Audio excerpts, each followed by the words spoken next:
I'm Calvin Mercer. Transhumanism is an intellectual and cultural movement to use technology, breakthrough technology, to radically enhance human beings in various ways.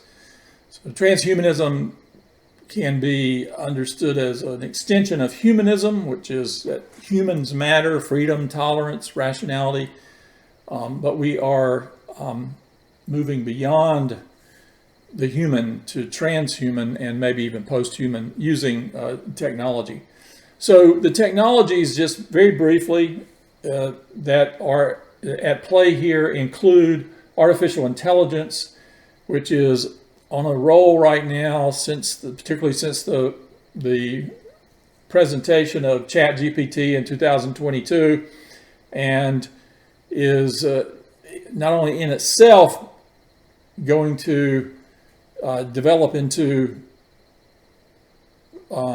advanced AI that may take us in many different directions, but AI is obviously an important part of all these other technologies like genetic engineering.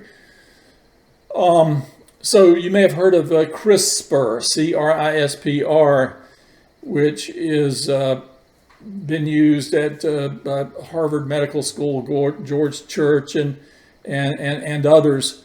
And CRISPR, a very layman's, simplistic presentation of CRISPR, if you don't know about it or haven't read about it, is that it would be like sitting down at a keyboard and manipulating the genetic code that determines who we are and how our children and grandchildren unfold.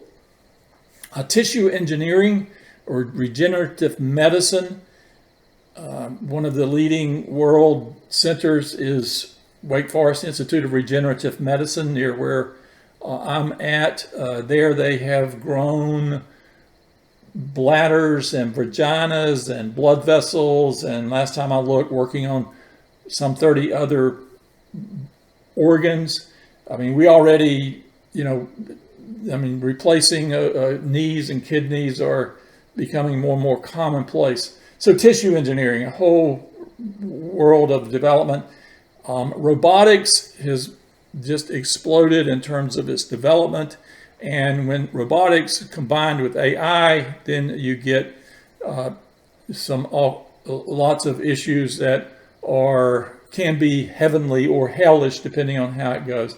The merging of computer technology and human biology. I mean, a pacemaker is now primitive merging of these domains. And that merging is going to get increasingly sophisticated and complicated.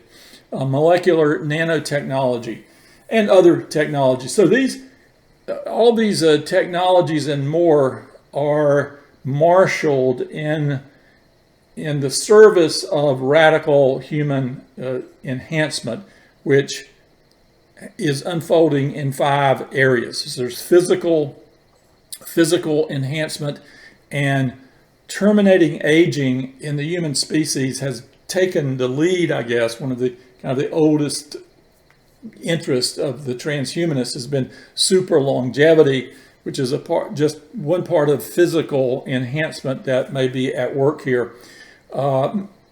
Cognitive enhancement, affective enhancement. I mean, we have a whole host of psychotropic drugs now, but more and more coming down the pike. Even moral enhancement. I talk about this in another video. That may seem strange that we might morally enhance human beings, but I do talk about that in another video.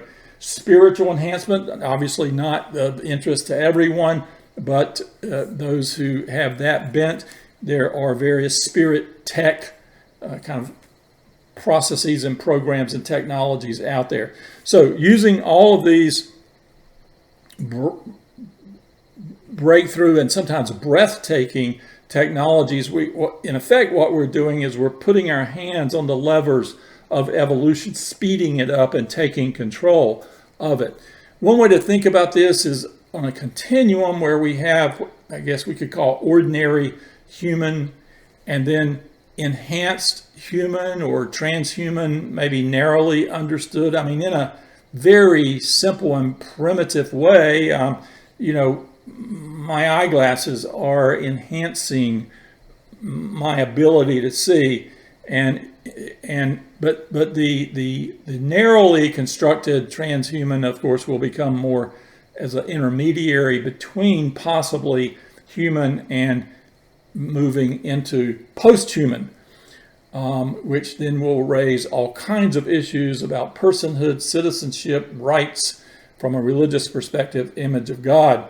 So these are wild times that we are living in, a lot developing. I can encapsulate the last 2 or 3 minutes of what I've said by just noting that I'm the co-editor of a scholarly series of books, which just catch the title here, Palgrave Studies in the Future of Humanity and Its Successors. So that captures where we might be going. Here's a way, one of my favorite ways of communicating both the content and the spirit of transhumanism. This is a letter to Mother Nature that was written by a transhumanist by the name of Max More, his PhD in philosophy. Max More, I think this is a couple of decades ago, maybe. It's been revised a time or two. Easy to find on the internet, but it's called Letter to Mother Nature. And I'm not going to read the whole letter, but just parts of it to give you a sense of the spirit and content of this. Max More writes, "Sorry to disturb you, but we humans, your offspring, come to you with some things to say. We want to thank you for the many wonderful qualities you have bestowed on us. You have raised us from simple self-replicating chemicals to trillion-celled mammals. You have given us free reign of the planet. You have given us a lifespan longer than that of almost any other animal. You have endowed us with a complex brain, giving us the capacity for language, reason, foresight, curiosity, and creativity. You have given us the capacity for self-understanding as well as empathy for others. Mother Nature, truly, we are grateful for what you've made us. No doubt you did the best that you could. However, with all due respect, we must say that you have in many ways done a poor job with the human constitution. You have made us vulnerable to disease and damage. You compel us to age and die, just as we're beginning to attain wisdom. You are miserly in the extent to which you gave us awareness of our somatic, cognitive, and emotional processes. You held out on us by giving the sharpest senses to other animals. You made us functional only under narrow environmental conditions. You gave us limited memory, poor impulse control, and tribalistic, xenophobic urges.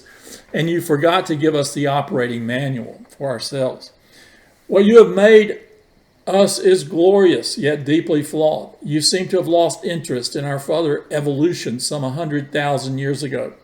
Or perhaps you have been biding your time, waiting for us to take the next step ourselves. Either way, we have reached our childhood's end. We have decided that it is time to amend the human constitution. We do not do this lightly, carelessly, or disrespectfully, but cautiously, intelligently, and in pursuit of excellence. We intend to make you proud of us. Over the coming decades, we will pursue a series of changes to our own constitution, initiated with the tools of biotechnology, guided by critical and creative thinking.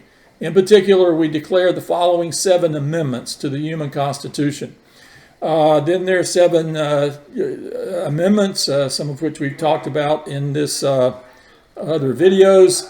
But I'm only going to read amendment number 1. So amendment number 1, we will no longer tolerate the tyranny of aging and death through genetic alterations, cellular manipulations, synthetic organs, and any necessary means. We will endow ourselves with enduring vitality and remove our expiration date. We will each decide for ourselves how long we shall live. These amendments to our Constitution will move us from a human to a transhuman condition as individuals. We believe that individual transhumanizing will also allow us to form relationships, cultures, and politics of unprecedented innovation, richness, freedom, and responsibility. We reserve the right to make further amendments collectively and individually. Rather than seeking a state of final perfection, we will continue to pursue new forms of excellence according to our own values and as technology allows. Your ambitious human offspring. So, Humanity Plus has been around for decades, but that is the leading transhumanist organization. And while the membership is small of Humanity Plus, the technologies and enhancements that are at work in transhumanism are increasingly pronounced in our society, with big money going into these programs and these technologies. And so I think that transhumanism's programs and projects are going to take their place along with global climate change, terrorism, and other the economy, other big issues as discussion topics in society and in politics, in terms of people will take sides about whether these developments are healthy, unhealthy, or whatever. Anyway, the book that I co-authored, The Religion and the Technological Future, has plenty of more information about transhumanism, its history, and its philosophy. Thank you very much.